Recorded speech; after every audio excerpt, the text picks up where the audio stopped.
Sveiki, Harijs! Beidzot! Nepagāja ne 7 gadi kopš 2018. gada, kad līdz Saeimai nonāca ļoti svarīga diskusija. 2018. gadā Latvijas radio žurnālisti veica pētījumu par nepieciešamību veikt reformas Latvijas politisko partiju sistēmā. Beidzot šī diskusija ir nonākusi Saeimā. Skatāmies fragments no 30. aprīļa, kas notiek Latvijā raidījumu. Un šorīt pēc kaismīgiem strīdiem, ko darīt ar apvienībām, priekšlikums, ka apvienībām minimālais skaits nevis 1000, bet 2000, nevis 500 un nevis 2000 atkrīt atpakaļ uz to, ka minimālais apjoms ir arī 1000. Nu, padiskutējam, ko tas varētu dot un kāds ir mērķis, vai kā mēs šodien skatāmies, kāda ir diagnoze un pēc tam kāda ir zāle. Izstāstiet cilvēkiem savu versiju, kur ir tagad apspriešana. Kāpēc tā? Mums ir jāpalielina iedzīvotāju aktivitāte, mums ir jāpalielina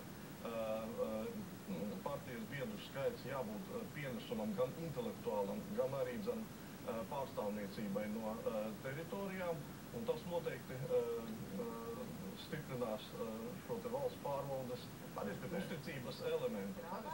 Un man nav nekādas ticības, ka šāds solis izdarīs kaut ko citu, kā tikai ierobežos konkurences tām partijām, kuras šobrīd ir pārstāvēts par tādā veidā. Šīs partiju sistēmas izmaiņas ir darījušas jebko, lai šīs partijas mudinātu tiešām domāt par nopietnu biedru skaitu, nevis laiku samazināt savu konkurenci, tur variējot ar 200, 500 vai 1000.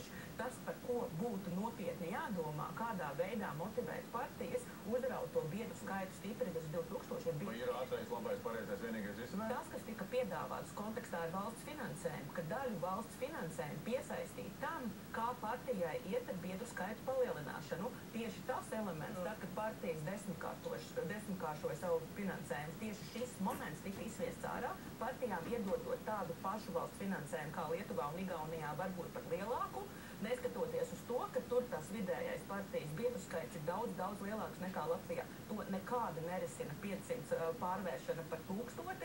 Tas, ko izdarīs 500 pārvēršana par 1000, ir numur 1. Daudzas partijas vienkārši uzpūtīs savu biedru skaitus kaut kādiem mākslīgiem cilvēkiem, ja atkāku parādību, ko mēs jau tāpatās redzam Latvijā, kad partijas veido savstarpējos partiju kolhozus, tās augtās partiju apvienības, kas tad oportuniski skatās no vēlēšanām uz vēlēšanām, kam piebiedroties, un plus vēl maldina vēlētājus, jo te viņi tur vienās vēlēšanās ir vienās kombinācijās, citās pavisam citās kombinācijās. Paldies. Tas ir nepareizi.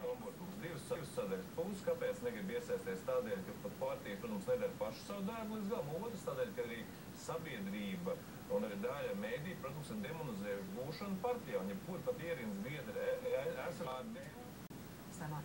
Mums ir ārkārtīgi liela politiķu un varas atsešanātība, mums ir milzīga neuzticēšanās arī politiķiem, partijām un tā tālāk. Un tas, par ko arī stāsta cilvēku aptaujās, ir tas, ka pietrūkst kvalitatīvas komunikācijas. Ja? Ir svarīgi ne tikai formāli iesaist, tā teikt. To var panākt dažādi. Var uzaicināt uz foršu pasākumu ar kulciņām un šampanieti, kur sareģistrējām vienus. Ja?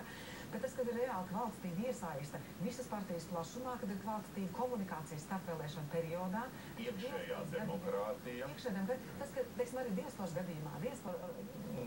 Problēma Latvija ir tā, ka joprojām es uzskatu, ka sabiedrības iesaiste valsts pārvaldībā ir ļoti aktuāla un primāri veicama lieta. 71 partija Latvijā. 20 likvidācijas procesā, 51 vēl dzīva. 26,000 partijas biedru pa visām Latvijas mazā. Ļausiet man parādīt vienu tabulu. Tātad mēs deleģējam 14. Saeimā, mēs sabiedrība, 13 Saeimā pārstāvētām partijām ar 10,548 biedriem izskanēja jau šeit, vai tie biedri ir aktīvi vai neaktīvi, par to neviens nav runājis. Tā pašā laikā Igaunijā vienā partijā, centra partija, 12,000 pāri biedru. Lietuvā sociāldemokrātos ir 14,5 tūkstoši.